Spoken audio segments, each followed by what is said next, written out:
Hallelujah,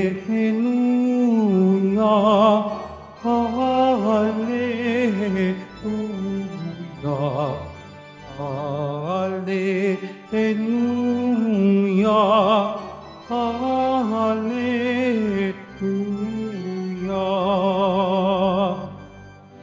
Ang tinig ko'y pakikinggan ng kabilang sa aking kawan. Ako'y kaninang susundan.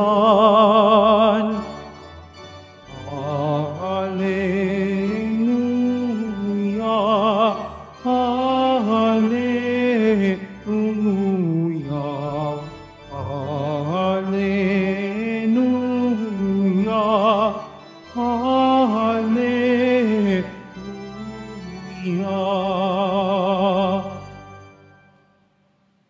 Sumainyo ang Panginoon. At sumayo rin. Ang mabuting balita ng Panginoon ayon kay San Juan. Papuri sa iyo, Panginoon. Noong panahong iyon, sinabi ni Jesus sa kanyang mga alagad, kung paanong iniibig ako ng Ama, gayon din naman, iniibig ko kayo. Manatili kayo sa aking pag-ibig.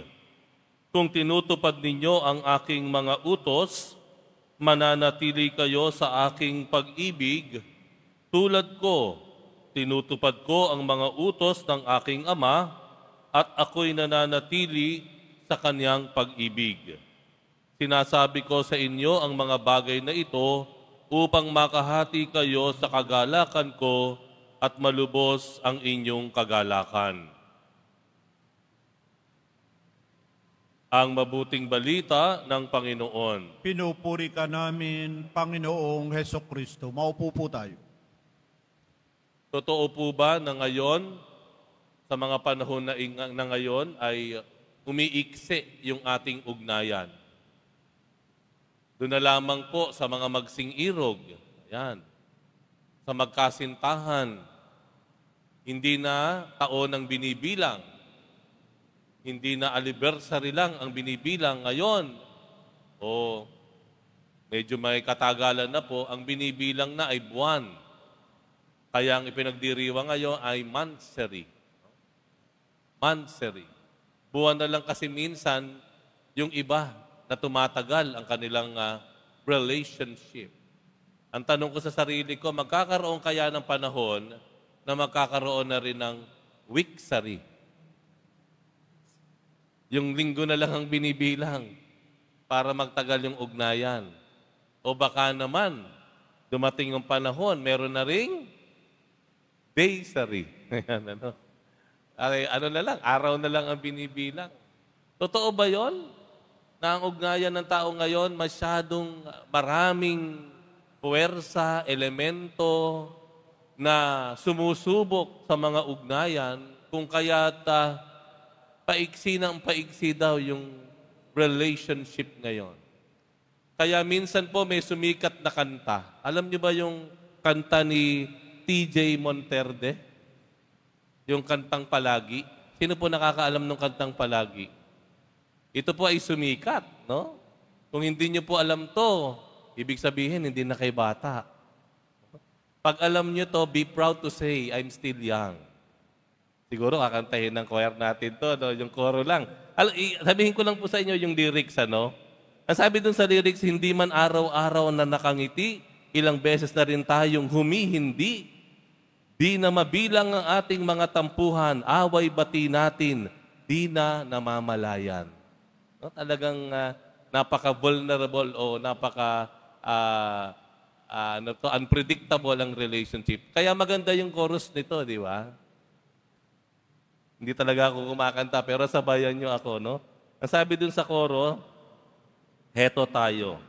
Ngunit sa huli, palagi, babalik pa rin sa yakap mo. Hanggang sa huli, palagi, pipiliin kong maging sayo. Ulit-ulitin man, nais kong malaman mo. Iyo ako palagi. Yun lang. It's about choice, no? sinasabi doon sa kanta, pipiliin kong maging sayo. Alam po ninyo, kung gusto po nating humaba at manatili sa ating ugnayan, kailangan mayroong sinasadyang pagpili sa tao. Bakit ko sinasabi ito? Dahil sa Ebanghelyo, 3 beses sinabi yung pananatili. No? Ang sabi sa Ebanghelyo ay, kung mananatili kayo sa aking mga utos, mananatili kayo sa akin, ang sabi ng Panginoon. Kung paanong siya mismo, ang Panginoong Jesus, ay nananatili sa Ama.